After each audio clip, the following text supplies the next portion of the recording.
Then the outreach goes something like this. And I did this because I went through the downturn in 2007.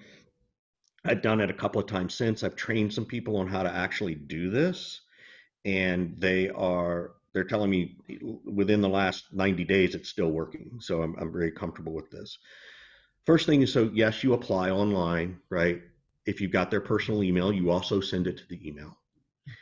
The next thing I do is I get on LinkedIn and I look for the head of HR. Hey, Sarah, just replied to this. Would love to know who's the hiring manager. Thanks so much. Right? Would love to connect. I then go to who the hiring manager is, and I connect with them or send them a message on LinkedIn, right? Saying, hey, I just applied for this role. I just want to let you know I'm really excited about it. Would love to connect with you. Okay. Then the next thing you do is you pick up the phone, and this is a little bit harder in COVID, and you play the phone tree and then leave a voicemail for that person at HR and that director. Hmm. Okay. This shows your ability to go for it, right? And no, you're not being too aggressive, which is often, well, aren't I being too aggressive? I'm like, my answer to that is how many times have you applied the way they've asked and gotten no response?